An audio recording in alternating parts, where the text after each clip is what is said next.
as we continue to look through Genesis and the beginnings, we want to take this chance to look at the beginning of some of the promises or covenants that God made with people. So we're going to look at two of them today. First one is we're going to look at Genesis 9, right after Noah gets off the ark. So Noah had been, in this ark, he had built it, he had done all these things, and the flood had come, the flood had receded, they'd just come off the ark. So all the animals are coming off, the people are coming off, and they're taking a minute to reflect. I think God sees everything that's going on. Obviously, he sees everything that's going on. And he says these words in verse 8.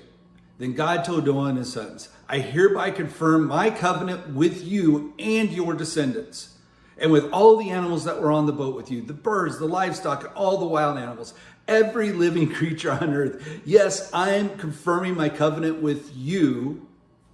Never again will I send floodwaters to kill all the living creatures.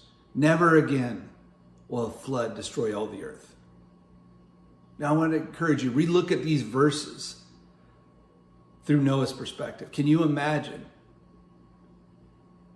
Noah's life and what he's sitting in this moment after building this huge boat in the middle of dry land and getting ridiculed and made fun of?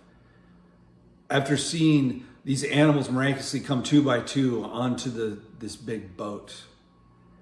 After seeing the storms start to happen, after seeing all of humanity that existed started to panic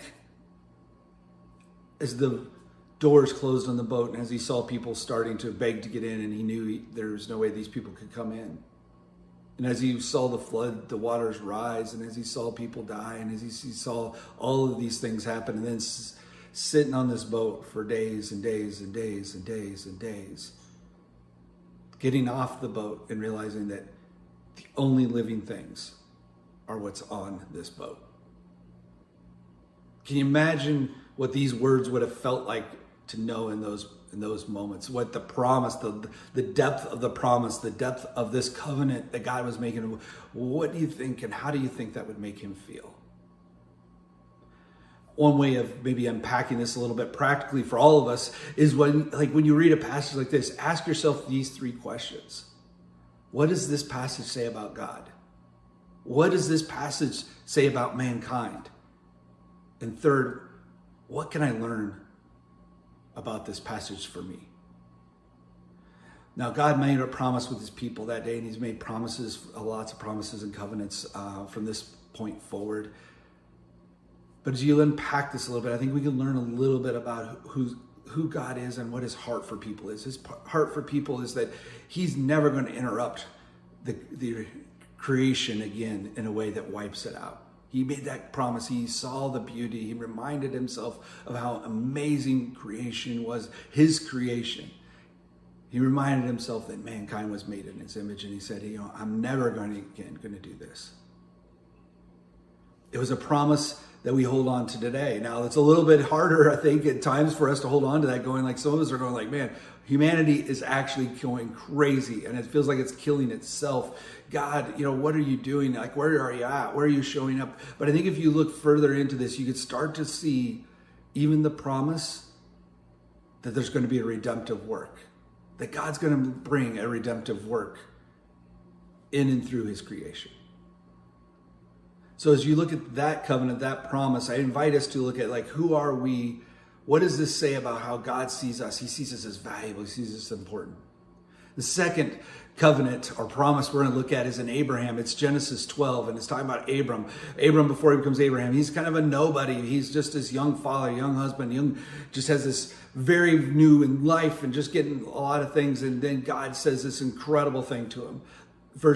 Chapter 12, verse 1. Then the Lord said to Abram, leave your native country, your relatives, and your father's family, and go to the land I will show you.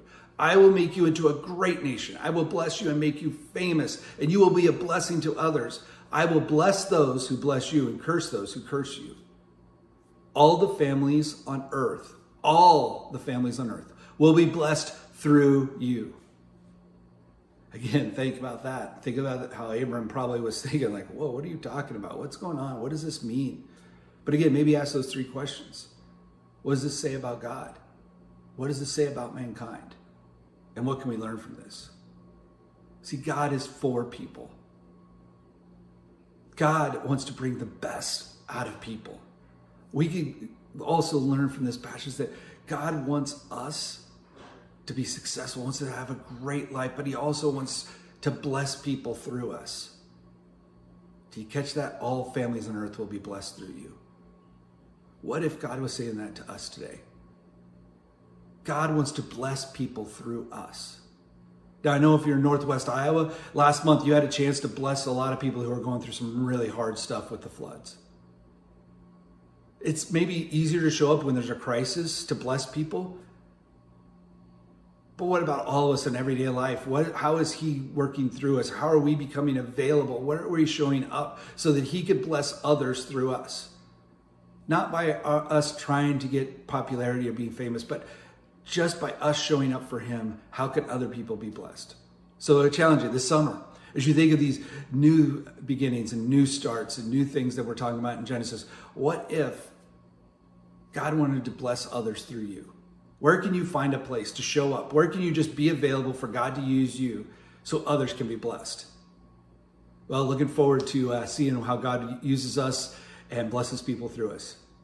Have a great week, and we'll be back with you soon.